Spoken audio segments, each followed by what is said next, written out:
Salam, mənim əziz riyaziyyat həvəskarı dostlarım. Bugün biz sizinlə birlikdə fiqurların və ölçmələrin sehirli dünyasına çox maraqlı bir səyahətə çıxacağıq. Mövzumuzun adı perimetr. Bəlkə də bu söz sizə biraz qəribə gəlir, amma heç narahat olmayın. Söz verirəm ki, birlikdə bu mövzunu o qədər asan və əyləncəli şəkildə öyrənəcəyik ki, hazırsınızsa macəramız başlasın. Baxın, bu bizim bugünkü macəramızın yol xəritəsidir. Əvvəlcə perimetrin nə olduğunu kəşf edəcəyik. Sonra birlikdə fiqurların perimetrini hesablamağı öyrənəcəyik.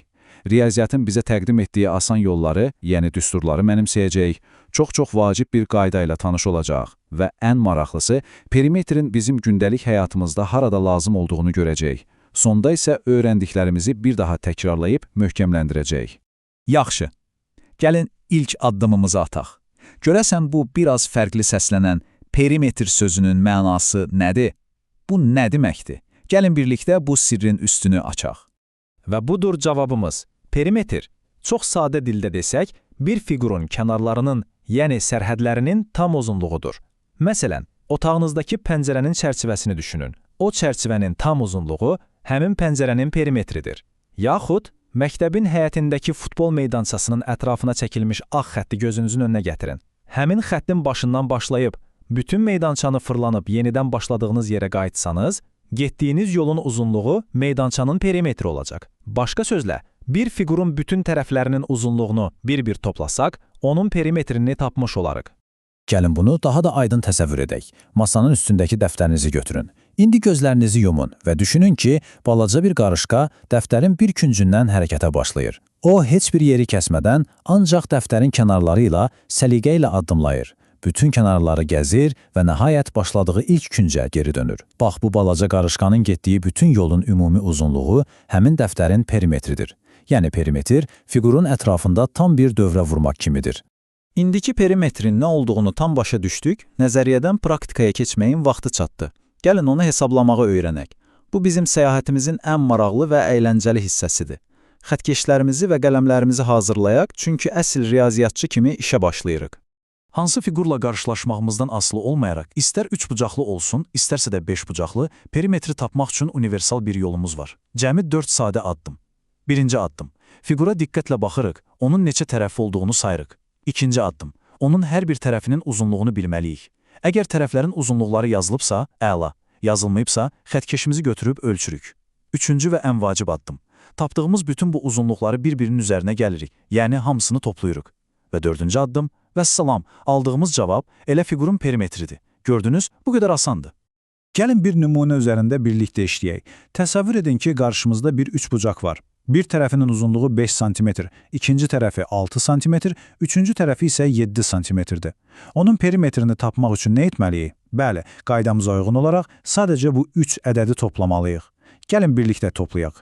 5-in üstünə 6 gəlirik, eləyir 11. Sonra 11-in də üstünə 7 gəlirik, eləyir 18. Deməli, bu üçbucağın perimetri 18 sm-dir. Və unutmayın, cavabın yanına mütləq ölçü vahidini, yəni simi yazmaq çox vacibdir. Hər dəfə bütün tərəfləri bir-bir toplamaq əlbəttə ki, düzgün yoldur. Amma bəzən xüsusilə də fiqurun çoxlu tərəfi olanda bu biraz vaxt apara bilər. Amma riyaziyyatın gözəlliyi ondadır ki, o bizə həmişə daha sürətli və daha ağıllı yollar təklif edir. Bu qısa yollara biz düsturlar deyirik. İndi gəlin bəzi fiqurlar üçün bu sehirli düsturları öyrənək və işimizi əsl peşəkarlar kimi asanlaşdıraq.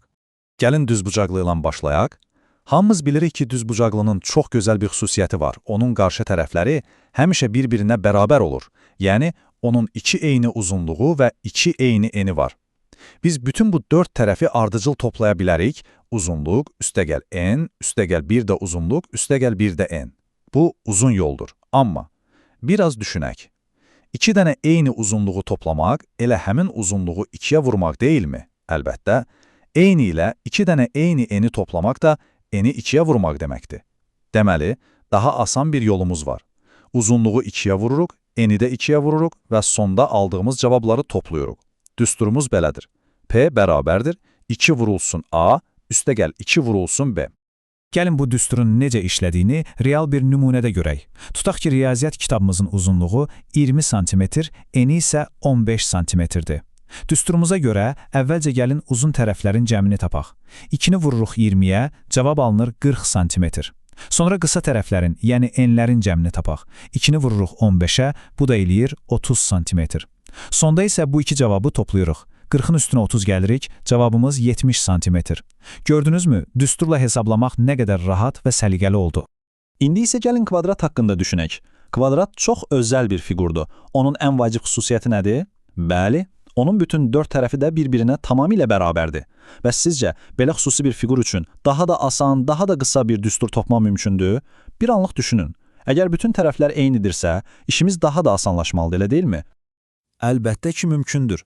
Kvadratın perimetrini tapmaq üçün 4 dəfə eyni ədədi təkrar-təkrar toplamaq əvəzinə, məsələn, tərəfi 5 sm-dirsə, 5 üstəgəl 5 üstəgəl 5 üstəgəl 5, biz vurma əməlindən istifadə edə bilərik. Axı biz bilirik ki, eyni ədədin təkrar toplanması vurma deməkdir. Kvadratın da 4 eyni tərəfi olduğuna görə, sadəcə bir tərəfinin uzunluğunu 4-ə vurmaq kifayətdir. Deməli, kvadrat üçün super asan düsturumuz belədir. P bərabərdir 4 vurulsun A. Bu, işimizi daha da sürətləndirir. Ən yaxşı xəbər isə odur ki, bu məntiqi bütün tərəfləri bir-birinə bərabər olan digər fiqurlara da tətbiq edə bilərik.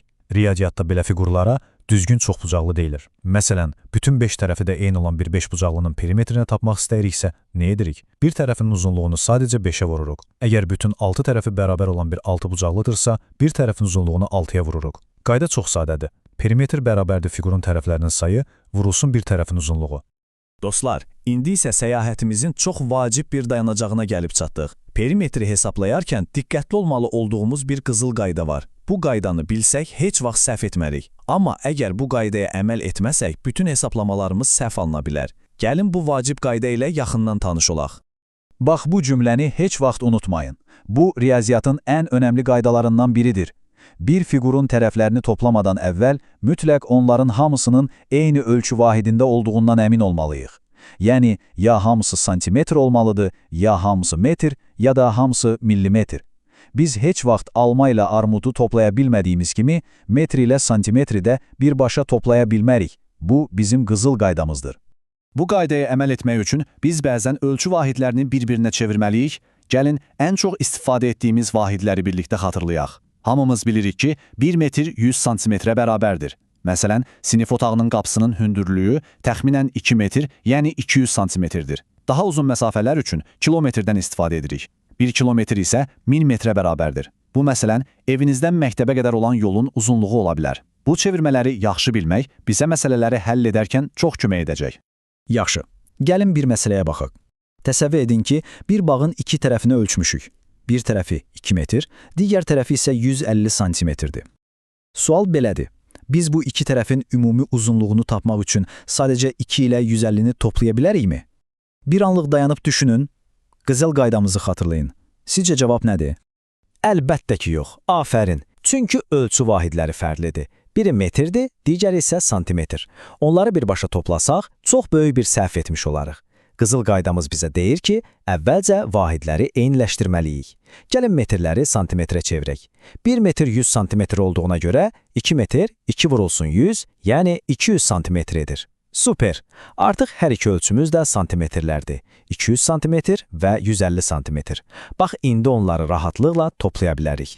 Yaxşı, biz artıq perimetri hesablamağı, düsturları tətbiq etməyi, hətta qızıl qaydanı belə öyrəndik. Bəs bu bilik bizim real həyatda nəyimizə yarayacaq? Dərslikdəki məsələləri həll etməkdən başqa bu bizə nə üçün lazımdır? İndi sizə bir sir açım. Perimetr hər gün, hər yerdə bizim qarşımıza çıxır.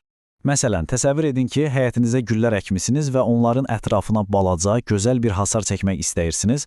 Nə qədər hasar almalı olduğunuzu dəqiq bilmək üçün o yerin perimetrini hesablamalısınız və ya otağınızı təmir edirsiniz və döşəmənin kənarına plintus vurmaq lazımdır. Nə qədər plintus lazım olduğunu bilmək üçün divarların ümumi uzunluğunu, yəni otağın perimetrini bilməlisiniz. Hətta dostunuzun ad günü üçün aldığınız hədiyyəni lentlə bağlayanda qutuya tam çatacaq qədər lent kəsmək üçün onun perimetrini təxmin edirsiniz. Parkda qaçanda bir dövrənin nə qədər olduğunu bilmək üçün də parkın perimetrini bilmək lazımdır. Gördüyünüz kimi dostlar, perimetr sadəcə kitabdakı bir mövzu deyil. Bu, gündəlik həyatımızda planlar qurmaq, bir şeylər düzəltmək, tikmək və ətrafımızı gözəlləşdirmək üçün istifadə etdiyimiz çox vacib bir bacarıqdır.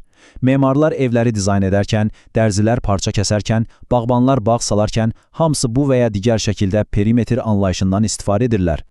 Beləliklə, bugünkü maraqlı və öyrədici macəramızın sonuna yaxınlaşırıq.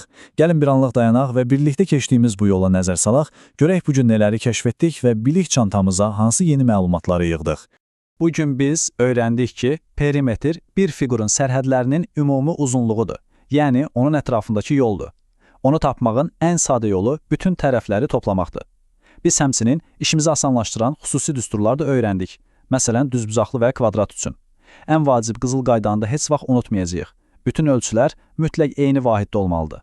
Və nəhayət, anladıq ki, perimetr hər gün qarşılaşdığımız bir çox işdə bizə kömək edən real bir həyat bazarığıdır. İndi isə növbə sizdədir, mənim balaca riyaziyyat kəşfiyyatçılarım. Əsl tədqiqatçı kimi işə başlayın. Dərhal ətrafınıza baxın. Otağınızda perimetrini ölçə biləcəyiniz bir əşya tapın. Bu bir kitab, dəftər, telefon, planşet və ya hətta yastığınızın üzü ola bilər. Xətkeşinizi götürün, onun bütün tərəflərini diqqətlə ölçün, qaydalarımızı xatırlayaraq hesablayın və riyaziyyatın əslində nə qədər canlı və maraqlı olduğunu özünüz kəşf edin. Unutmayın, riyaziyyat hər yerdədir. Onu görmək və kəşf etmək isə sizin əlinizdədir. Növbəti macəralarda görüşənədək sağ olun.